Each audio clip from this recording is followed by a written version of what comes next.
Vazou um pouco da conversa do Renato com os dirigentes e nós vamos falar sobre as consequências desse bate-papo. Renato já comandou o treinamento e com uma novidade importante. O problema é que o treinador está punido mais uma vez. Depois da vinheta, nós vamos falar sobre o prejuízo financeiro previsto pela direção.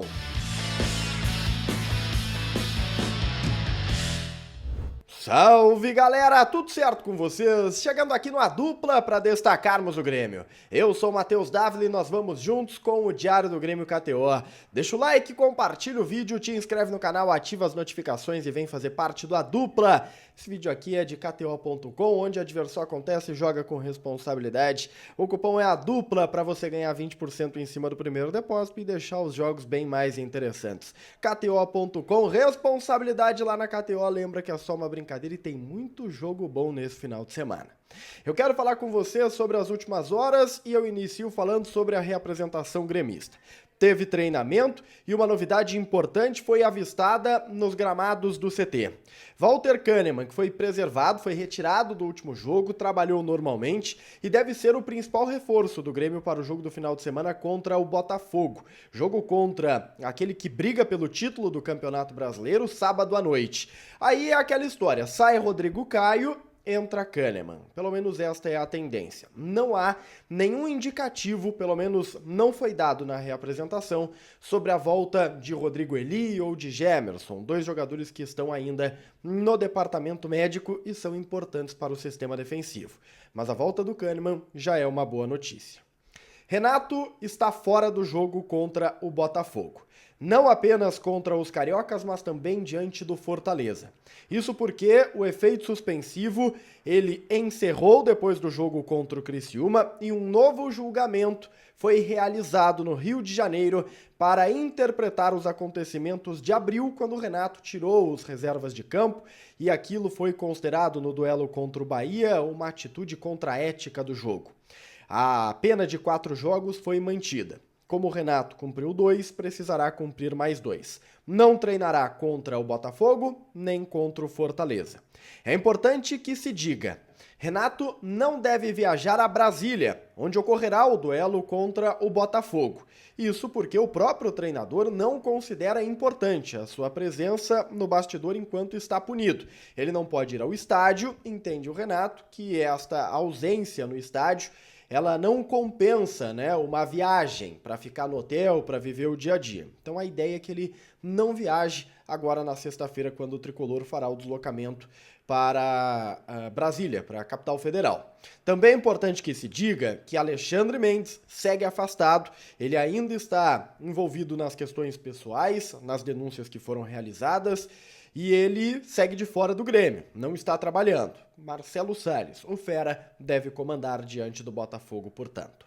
Por falar em Renato, vamos olhar esta foto aí do treinamento. A foto mostra o presidente Alberto Guerra com o técnico Renato Portaluppi. E o Luiz Wagner Vivian também está ali. Não foi neste momento, mas rolou uma reunião destes 3 homens mais Antônio Brum. Renato fez cobranças. Depois da derrota para o Criciúma, Renato reclamou para os dirigentes que ele está servindo de escudo e apenas ele está dando a cara neste mau momento.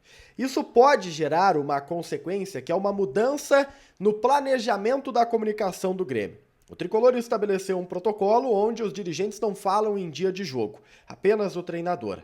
A fase ruim, o momento do Grêmio e principalmente a reclamação de Renato pode mudar isso. Talvez a gente veja agora os dirigentes mais ativos, dando mais entrevistas, falando sobre a atual fase e a briga do Grêmio na temporada de 2024. O fato é que o treinador fez este diagnóstico de que a direção estaria tirando a cara e deixando ele isolado num momento de crise.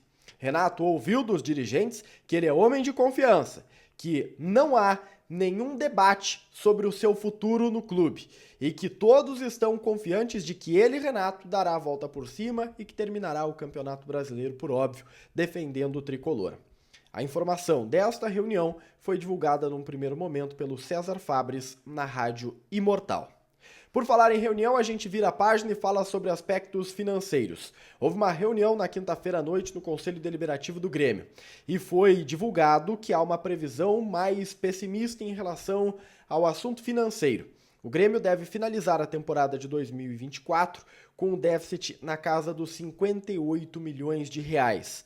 22 milhões de reais a mais do que o tricolor estava planejando, que estava projetando. É um problema, o Grêmio está se endividando, precisa haver uma reorganização financeira e o presidente Alberto Guerra está ciente disso. Há um plano para que o Grêmio equilibre as contas no ano que vem, mas trabalhar com superávit começa a ser cada vez mais complicado pelo visto. Para a gente fechar o nosso Diário do Grêmio KTO, eu quero falar sobre Marlon. Aliás, recomendar que depois desse vídeo aqui, você assista o conteúdo do primeiro nome para 2024. O Grêmio quer um lateral esquerdo, Marlon é o principal nome junto com o Wendel. Eu te dou mais detalhes lá naquele conteúdo, então vai lá, deixa o like, compartilha o vídeo, te inscreve no canal, ativa as notificações e a gente se vê. Tchau, tchau.